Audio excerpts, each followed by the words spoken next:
Halo, selamat datang lagi di Deep Dive kita. Kali ini kita bakal langsung nyelam ke materi yang udah Anda kumpulin soal dasar-dasar algoritma dan pemrograman. Ada catatan, ada lembar kerja, bahkan potongan kode Python juga nih di sini.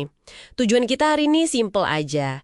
Bantu Anda nangkep apa sih inti algoritma itu, terus gimana hubungannya sama pemrograman, dan kenapa kok ini penting banget gitu ya di dunia informatika. Kita coba kupas cepet tapi tuntas. Oke deh, kita mulai aja ya. Pertanyaan paling dasar dulu nih, algoritma itu sebenarnya apa sih? Oke, jadi gampangnya gini, algoritma itu ya serangkaian instruksi atau langkah-langkah lah. Tapi langkah-langkahnya itu harus jelas, logis, terus terurut. Buat apa? Ya buat nyelesain masalah. Penting dicatat, ini tuh bukan kode programnya ya, tapi lebih ke cetak biru atau resepnya gitu. Kerangka mikirnya lah. Oh, oke. Kayak resep bikin teh yang ada di catatan itu ya. Analogi bagus tuh. Siapin cangkir, terus didihkan air, masukin teh celup, tuang air panasnya, tunggu bentar, angkat tehnya, jadi deh tehnya. Langkahnya spesifik banget, urut, dan ada akhirnya. Nah, ini ciri algoritma yang bagus kan? Nah, tepat sekali. Betul banget.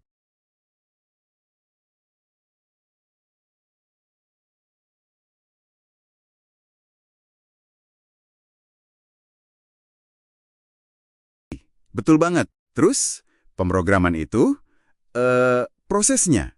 Proses nerjemahin si resep atau algoritma tadi ke bahasa yang komputer ngerti. Kayak Python yang contohnya ada di materi Anda itu.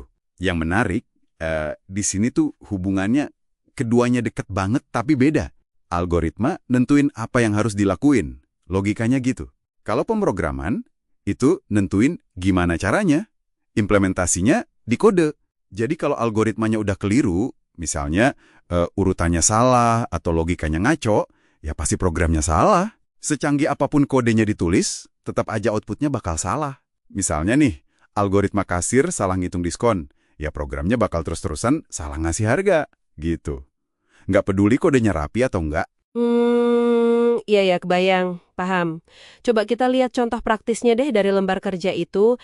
Ada program kasir sederhana ya buat ngitung total belanjaan. Inputnya jelas banget, nama barang, harga satuannya, jumlah belinya berapa. Terus output yang dimau ya total harga akhirnya. Algoritmanya di situ kelihatannya cukup lurus ya, mulai, terus terima input data barang, harga, jumlah, terus, nah ini, ada validasi dulu, pastiin harga sama jumlahnya angka positif, baru hitung totalnya, harga kali jumlah, tampilkan hasilnya, selesai. Tapi gimana sih sebetulnya urutan langkah di algoritma kasir ini? Kok kayaknya penting banget ya urutannya? Apa nggak bisa dibolak-balik aja gitu? Nah, itu pertanyaan bagus. Urutan itu krusial banget, penting sekali.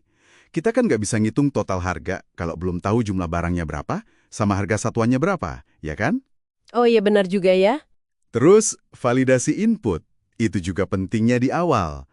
Kalau nggak divalidasi dulu, bisa jadi kita malah nyoba ngalihin harga pakai teks, misalnya. Nanti error programnya.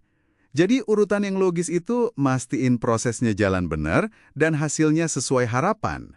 Oke, masuk akal. Ada contoh lain lagi nih yang menurut saya bagus banget buat gambarin ini dari materi Anda juga. Soal perbandingan dua cara nyari buku petualangan kucing Oyen di tumpukan acak. Ada algoritma A, ambil buku acak aja, cek judul, kalau salah balikin lagi, ulang terus sampai ketemu. Terus ada algoritma B, cek satu-satu tapi sistematis, urut gitu dari paling atas sampai bawah.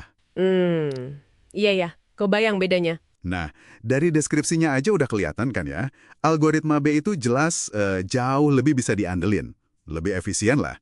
Coba bayangin kalau bukunya ada 1.000 di tumpukan itu. Pakai algoritma A, ya bisa aja sih untung ketemu di percobaan pertama. Tapi bisa juga apes banget ya, ngulang ratusan kali nggak ketemu-ketemu. Betul. Sementara algoritma B, ya meskipun mungkin butuh waktu ya kalau bukunya pas di paling bawah banget, tapi dia ngasih kepastian. Pasti ketemu setelah semua dicek. Kalau kita tarik nih ke gambaran besarnya, ini nunjukin betapa pentingnya milih atau ngerancang algoritma yang efisien.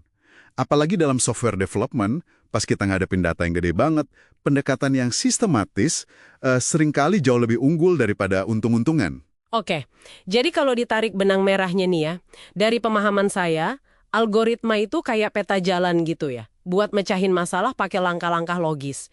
Sementara pemrograman itu kayak kendaraannya, bahasa komputer yang kita pakai buat ngejalanin peta jalan itu. Ya, Kedua ini jadi fondasi penting banget ya di dunia teknologi, nggak bisa dipisahin. bener banget persis. Dan kayak contoh cari buku tadi, nggak semua peta jalan itu sama bagusnya kan? Milih atau bikin algoritma yang efisien, kayak algoritma B itu, bisa hemat waktu sama sumber daya komputer secara signifikan loh. Ini jadi mikir juga ya, tentang gimana sebaiknya kita nyusun cara pikir kita pas ketemu masalah. Nggak cuma di komputer sih, tapi di kehidupan sehari-hari juga. Anda coba renungkan. Coba deh perhatiin aktivitas Anda sehari-hari. Tanpa sadar, algoritma apa aja sih yang sering Anda jalanin? Mungkin pas Anda otomatis milih rute paling cepat di aplikasi peta. Atau pas ngikutin langkah-langkah resep masakan. Atau bahkan cara Anda ngeberesin kerjaan. Gitu. Mana dulu yang prioritas? Gimana sih memecah masalah yang rumit jadi langkah-langkah kecil yang urut itu ngebantu Anda? Menarik kan kalau dipikirin. Oke deh, terima kasih banyak udah ikutan deep dive pengantar algoritma dan pemrograman ini bareng kita.